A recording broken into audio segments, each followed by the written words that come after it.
Hola, bienvenido a esta nueva tutoría. Recíbela y llévala también en tu dispositivo móvil o tableta. Recuerda, esto es tutorías.co, comillas.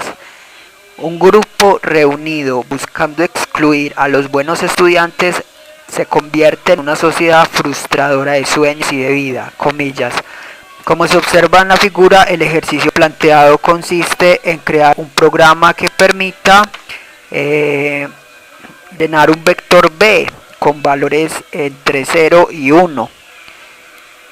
Hay que crear un vector A tal que en una posición de A vamos a llevar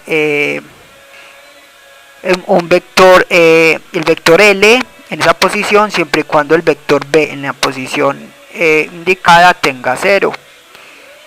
Y al vector A en determinada posición le vamos a asignar el vector M en determinada posición, siempre y cuando B en esa misma posición tenga un 1. Es decir, el vector B será como el pivote, el que indicará si tiene un 1 o un 0, cuál dato del vector L o M asignamos al vector A. Vemos la ecuación para entender más fácil las condiciones de este ejercicio. Se plantea la solución en un programa de 39 líneas. En la línea 4 se importa la librería foundation.h. También se pueden importar librerías de C++ y de C. Veamos la función ejecutar, líneas 16 a 31. Aquí entonces vemos que en las líneas 18 a 20 se crean los tres vectores de tipo entero y se inicializan con valores binarios, arbitrarios. La idea entonces es llenar el vector A con el vector L y M según el valor del vector B, todos dependiendo de la posición I de un ciclo. Este ciclo lo vemos en las líneas 22 a 27, de 0 a n, y observe que simplemente se usa la condicional.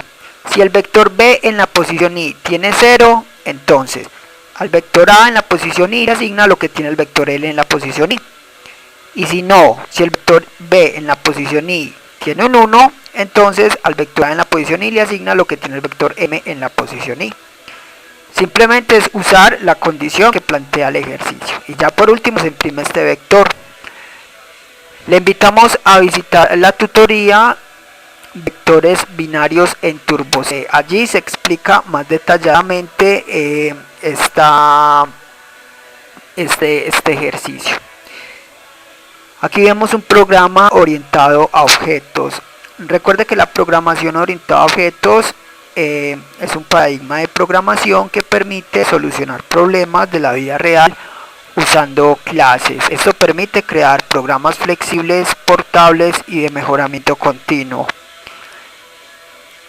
Para programar orientado a objetos en Objective-C se usan dos bloques de código principales que son la interfaz y la implementación. En la interfaz se define la estructura de un objeto, o sea que se declaran los atributos y los comportamientos. Y en la implementación se programa la lógica de cada función o método declarado en la interfaz. Entonces la implementación va entre las líneas 10 a 31 entre las directivas @implementation y @end. Aquí internamente el compilador importa la interfaz. Para poder programar una función, el compilador comprueba que esta previamente haya sido declarada. Entonces hay un método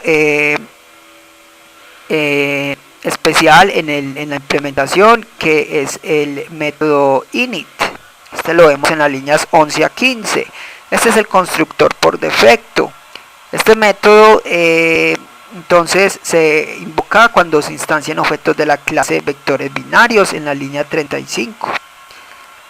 Este método se encarga de inicializar las variables de instancia o atributos. En este caso la variable n la inicializa 10. Y este método no es necesario declararlo en la interfaz. Como puede ver la interfaz, allí se declaró entonces en la línea 6 los atributos de esta clase. la variable tipo entero n, que es el tamaño del vector, el vector llamado a, y la variable i, que se usa en el ciclo for de la función ejecutar. Y también vimos que declaramos la función ejecutar. Bien, entonces ya vimos la implementación, ya está lista la interfaz, y con esto el compilador ya tendrá lista la clase de vectores binarios. Para usar esta clase en otro archivo, usted sería más recomendable que programara la interfaz en un archivo con extensión .h, la implementación en otro archivo con extensión .m, y luego importarlos desde la clase que los vaya a usar. Con esto se evita copiar y pegar el código. Veamos entonces ya la manipulación de esta clase. Para eso instanciamos un objeto. Entonces eso lo hacemos en el main entre las líneas 33 a 39. Recuerde que el main es el método de inicio del programa. En el main, en la línea 35, vamos a crear un puntero de la clase de vectores binarios con asterisco y le damos nombre de obj. Necesitamos que este puntero apunte a un objeto de esta clase. Para eso vamos a crear un objeto. Entonces a la clase vectores binarios le reservamos memoria dinámica invocando la función alloc. Luego a este espacio de memoria le invocamos el constructor init. Con eso queda definida en memoria la estructura de un objeto de la clase vectores binarios.